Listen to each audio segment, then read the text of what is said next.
today we're going to be finishing the trim on the shed, and here I am taping it off. So funny, my husband said don't bother, and usually he's the one who wants things done right, but I don't know. This is my DIY tomato fertilizer. You just put some banana peels in water and you soak it for a few days until it starts to bubble and look fermenty, and then I made it a concentrated version so that I could just kind of dilute it as I pour, and that's a gallon watering can. So I just fill the bottom of it with the fertilizer and then go ahead and water the peppers and the tomatoes with it because they love it's really high in potassium, obviously bananas, and phosphorus.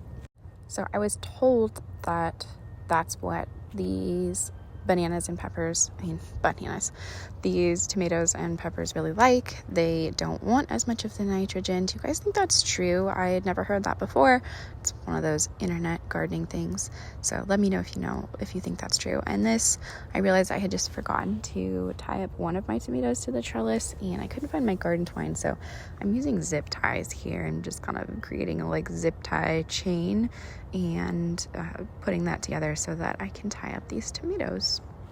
I have used a lot of different tomato trellis systems over the year.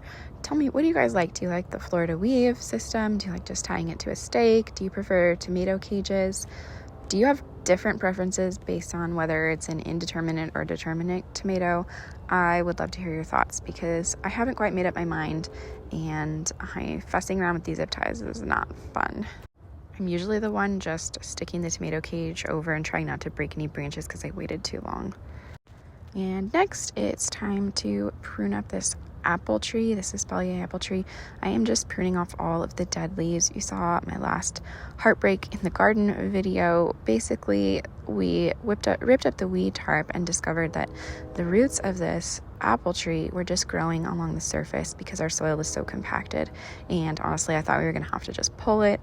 But then, amazingly, a few days after I gave it a good prune and then whipped up the weed tarp and realized what was happening, it actually started to put up little buds like it was spring. Like it was just trying to restart growth and everything.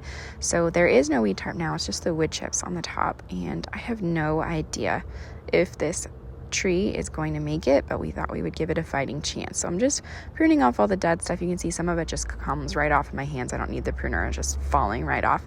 But if we take back all this dead stuff, maybe it will have all the energy it needs to send into these little buds. And now you can see the buds are peeking forth all over the place.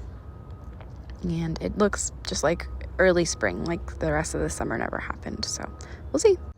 All right, and it's time to paint. So I'm just going over this with black. My husband wanted to paint the shed gray to match the house, and I wanted it to be farmhouse white. He wanted blue for the trim, I wanted black, so we sort of compromised, and it matches the house. It's that gray, but I'm doing black trim, and I actually think it turned out really well. Let me know what you guys think, if you think the white would have been better, but I like the gray.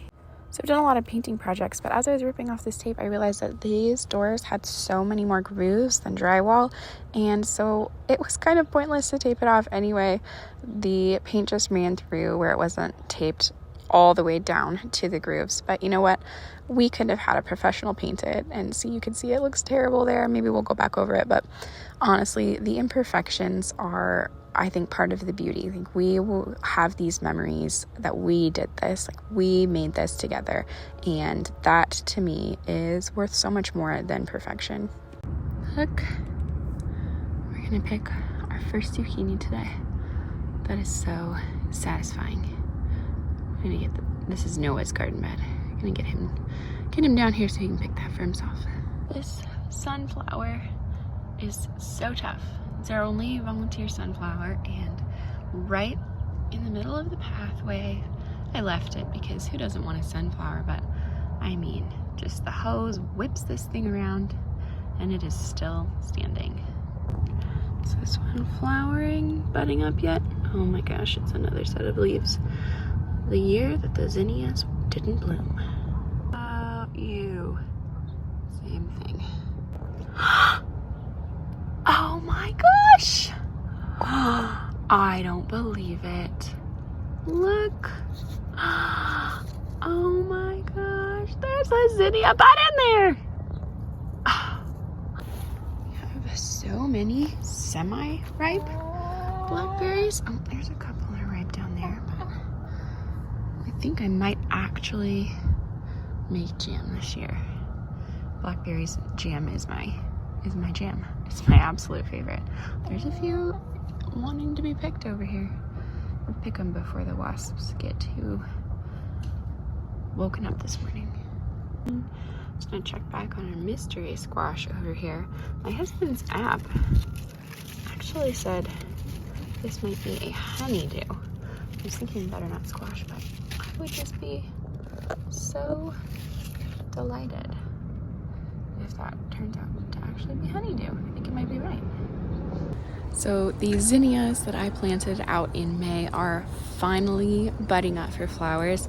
I can't believe it. I had honestly given up hope. So I don't know why it's taken so long, but I'm hoping they're worth the wait. Now take a look at these zinnias. I planted these out right around the 4th of July. So 6 weeks later, and they're about the same size. It is baffling to me, but that's gardening. And look, my roses, which I pruned way back after their first bloom, are putting on a second show. These are so, there's another one ready, it's budding up. These are so pretty. They came with the house and they were so scraggly and I hated their growing habit and I almost just completely took them out. I actually had someone who was supposed to take them out, but oh my gosh, I'm glad that didn't work out because look at this. I finally, after 3 years of pruning, have got it to bush out the way that I want it to grow and I'm so happy. Of course, the black-eyed Susans and the echinacea are just looking so happy. They love this heat. They're the only ones. Even the butterfly bush was reticent to bloom this year, but look at that. We've got one. Look at the pumpkin seedlings. Been watering like crazy. And I think they've all popped up. So we'll see if we can actually get to maturity in 100 days. We're about 10 days shy to get pumpkins for Halloween. So who knows? We'll see. So today is the kids' first day of school, so that means I'm not going to be out doing as much in the garden as I usually do for hours. I did a little bit of weeding, I'm always weeding, and a little bit of harvesting, not too much. I did see that our first zucchini is ready, but I want to do that with the kids because that is in my son's garden bed, so he gets to harvest that one. But other than that, that's kind of a wrap for today.